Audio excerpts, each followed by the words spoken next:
This is a introduction to weapons. Good morning, good afternoon, or good evening, depending on what time you're hitting this video. This is your man, Guru JD Olson, here at my gym, Kishi Dojo Martial Arts. So if you're new to the world of Filipino martial arts, or if you're in the TSC program for Martial Arts Unlimited, and you're just getting into the world of weapons, this is your video. Let's go ahead, let's not waste any time, let's get into this video. So if I swing my stick and I pull it through the target, it doesn't matter what angle I'm swinging on. If I swing it through the target, follow through, or we call a lob tick. I'm hitting all the way through the target. Kind of like if I was in baseball, I would swing and I would go all the way, right? So I would swing this on an angle 1 all the way through the target. If I'm going across, it's all the way across.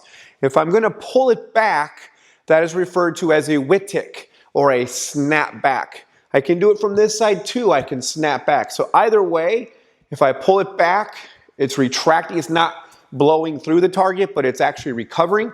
That's called a whittick or a snap back.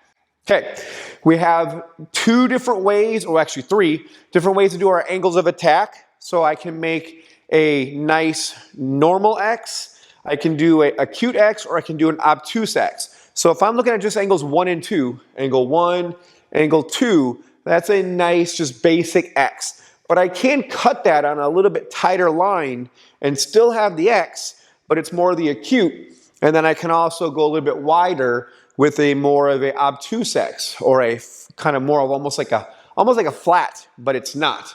And so when you're looking at this basic 1 and 2 angle, if I switch to my other side, 1 and 2 angle, it doesn't have to be always perfectly perpendicular. It could be here and then a tighter one, or it could be tight and then a little bit more of an obtuse one. So keep that in mind when you're working that.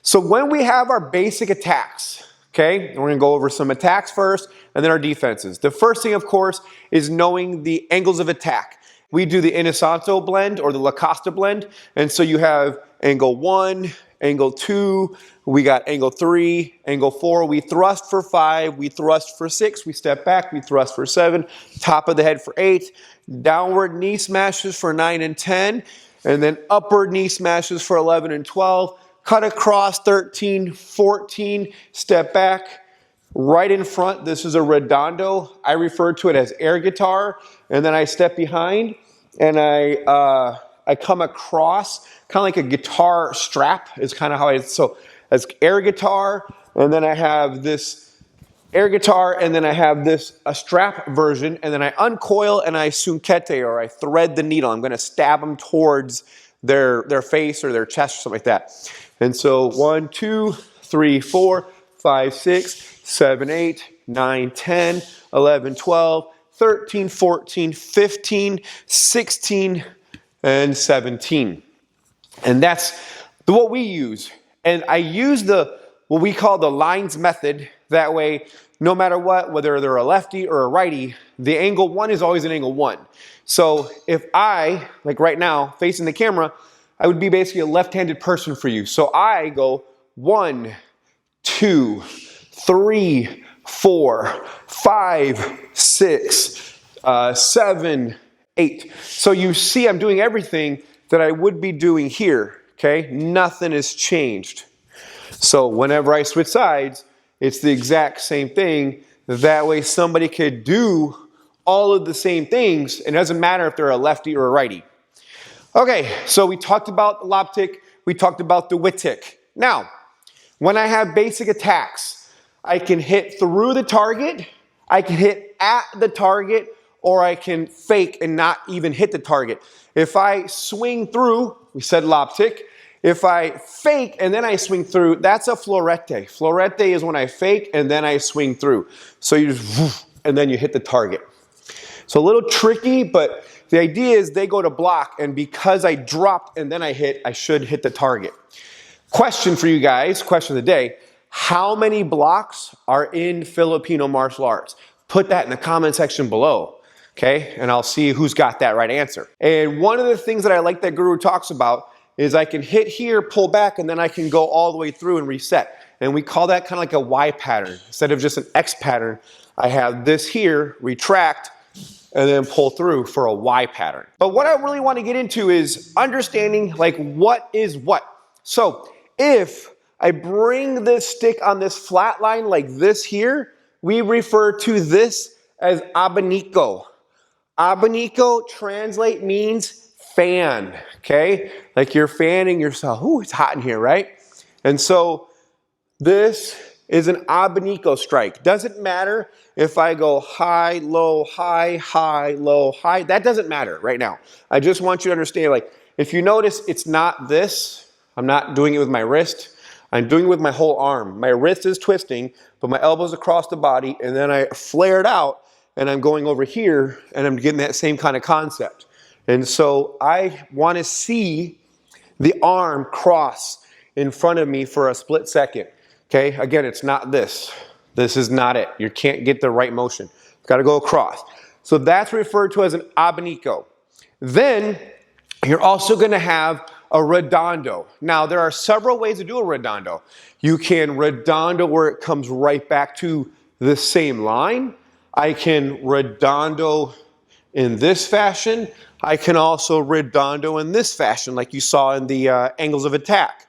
So it's just a matter of what type of attack you want to do for the redondo. Like if I want a backhand redondo, this is a backhand redondo. We refer to this as a forehand redondo. This is basically an angle 1 redondo. This would be an angle 2 redondo, an angle 3 redondo, an angle 4 redondo. I can go behind my back and then hit. That's still a redondo, but it's more oftenly referred to as an umbrella because the stick is going behind my back. But if I'm going to hit on this line, come here, and then hit on that same line, it's still a redondo. Nothing has changed. Whether you do it in front of your body, maybe you have a hurt shoulder, or you want to go behind to build up some of that momentum, still a redondo.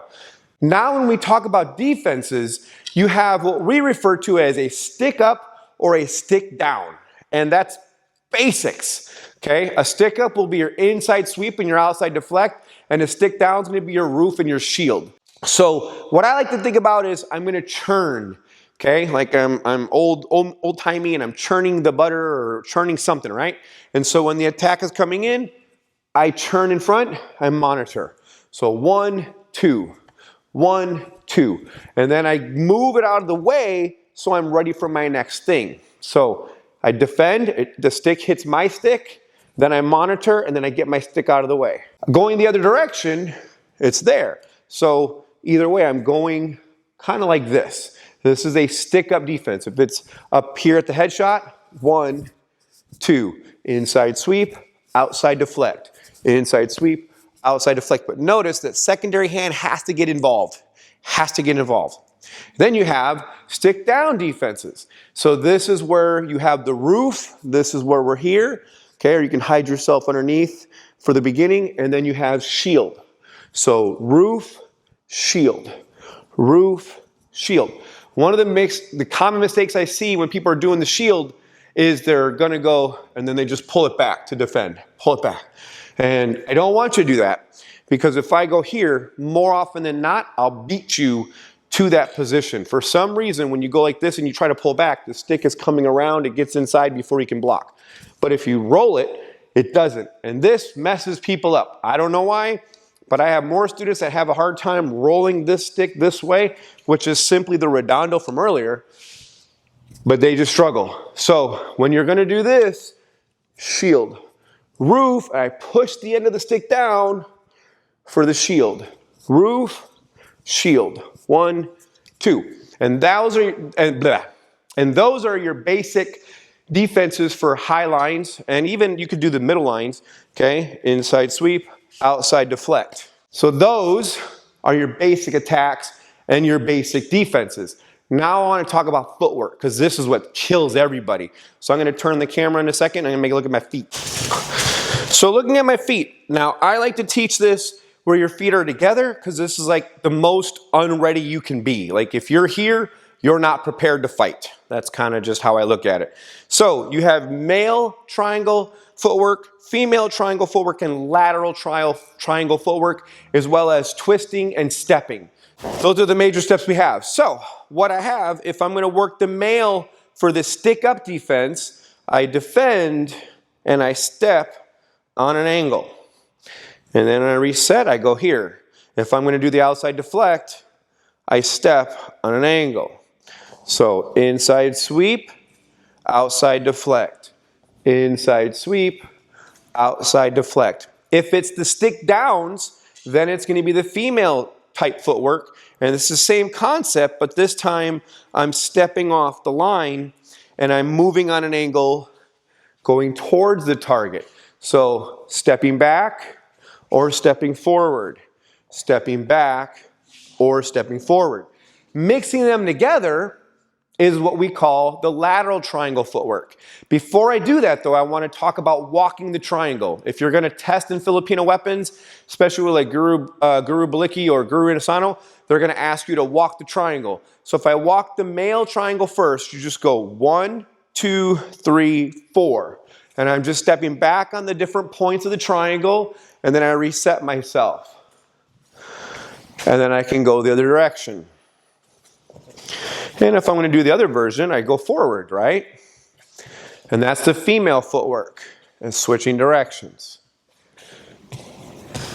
Now, lateral triangle. To make this easy, I start, step back, step back. When I step here, now as this foot comes in, I step forward, step in the middle, and then step back.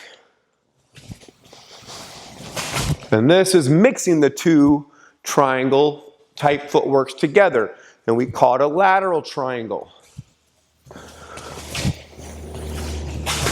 All right, so that's that type of footwork. Now we're going to talk about twisting footwork. So if I'm going to do like the Sinawali drill, I'm going to twist and I'll do my high-low high. And if I switch sides, high-low high. And so if you notice, my feet are just twisting. That's all that they're doing. So when I just twist, 1, 2, 3, twist, 1, 2, 3. And that's twisting footwork, pretty obvious. I figured that's pretty easy. And then you have what's called silo. Silo is to kneel.